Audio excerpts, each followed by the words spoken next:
Bonjour à tous, je sais que vous les aimez. On se retrouve pour un nouveau petit timbre doudou. Donc je vous rappelle, ce timbre, c'est un die de la Fée du Scrap. Elle propose un ensemble de die timbres de plusieurs tailles. Ici, c'est la plus grande taille que j'utilise ici pour ce timbre, en tout cas pour ma série de timbres. Et ça me permet de répondre à une petite remarque très sympathique que j'avais eue sous une petite vidéo en disant que ce format timbre était très intéressant parce qu'il permettait, et je suis d'accord, de faire une petite réalisation sur un petit format. C'est peut-être moins impressionnant quand on débute que tout de suite prendre un format A5, voire un format, vous savez, les formats carrés 30-30 qui peuvent être très très impressionnants. On se demande comment les remplir. Il faut quand même, voilà, que notre motif soit pas perdu sur notre feuille.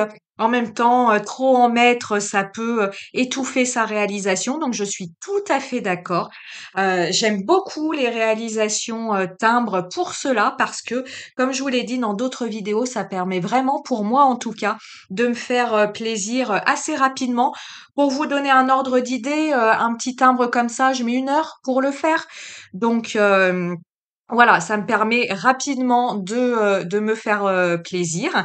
Et puis, je suis d'accord, ça permet de, quand on n'est pas habitué, de faire des petites réalisations assez simples, sans avoir peur, comme je vous disais, de se perdre sur un grand, grand format.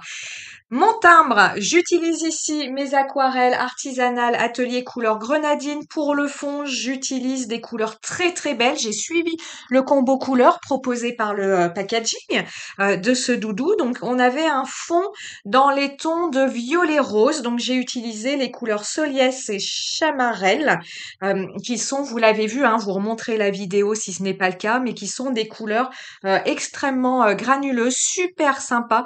Donc, je vous le répète, hein, le papier fontaine, grain nuageux, très très bon papier pour faire ressortir la granulation. Et puis, pour rehausser un peu le tout, pour donner encore un petit peu plus de rose, je suis venue ajouter la couleur Chichibu. Alors, hein, nos fabricants de couleurs artisanales trouvent toujours des super noms de couleurs. Je l'ai sous les yeux, hein, parce que ça, on peut pas inventer ce type de couleur-là. Mon doudou chimiste, je l'ai évidemment tamponné en entier sur mon papier aquarelle, mais je ne vais pas utiliser toutes les petites bulles et tous les petits feuillages qui sont un petit peu détachés du doudou. Je ne vais garder que le doudou et que sa petite fiole pour réaliser ce timbre. Mais les bulles, vous allez voir, je vais les récupérer. Alors, pas récupérer celles du tampon, mais je vais pouvoir les reproduire l'idée d'une autre façon sur mon fond de page. On verra ça juste après.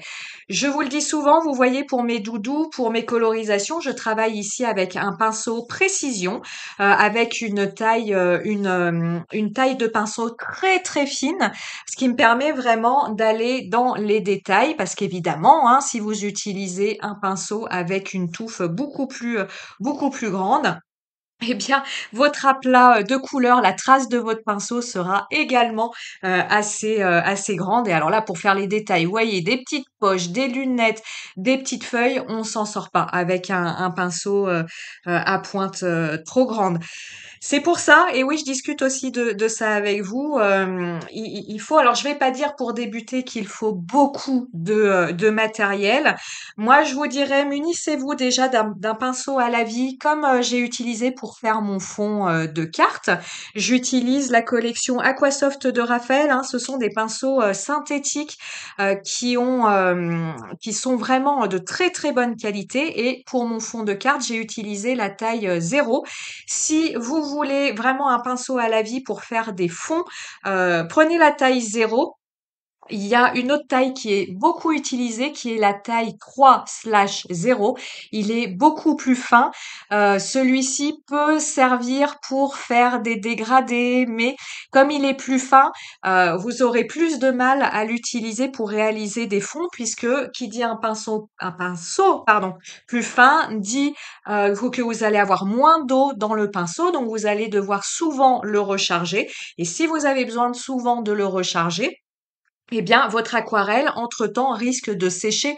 Alors, on est d'accord, hein, ça met un petit peu de temps à sécher malgré tout, mais voilà, pour les fonds, il faut quand même pas mal d'eau. Vous l'avez vu d'ailleurs, dans mon fond de carte, j'avais déjà mis de l'eau avant d'apposer ma couleur. Donc, comme il faut quand même pas mal apporter d'eau, prenez une taille. Voilà, la taille 0 est très très bien. Ici, le pinceau précision que j'utilise, c'est un pinceau pareil, artisanal. C'est une petite fabricante suisse qui fait ça. Sont des pinceaux Shimony Art, ils sont assez onéreux. Je vous les conseille très fortement si vous souhaitez vous faire plaisir, si vous avez des moyens, ils sont vraiment super ces pinceaux. Si bah voilà, si vous commencez, n'allez pas tout de suite acheter ça parce que si vous n'accrochez pas avec l'aquarelle, vous allez vous ruiner, ça n'a aucun intérêt. Vous avez toute la série pinceaux précision, pareil de chez Raphaël, qui sont très très bien.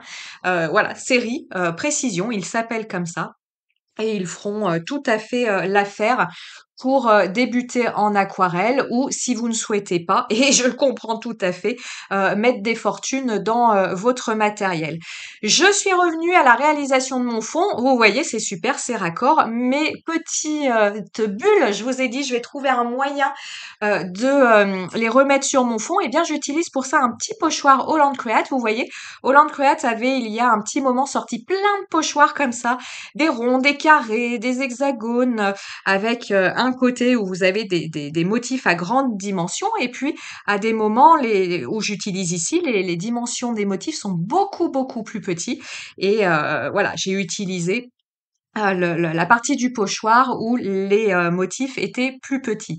J'utilise une pâte ici, c'est une pâte Nuvo, c'est la couleur Indian Gold. Cette petite pâte, aujourd'hui, chez moi, a 1 an d'existence.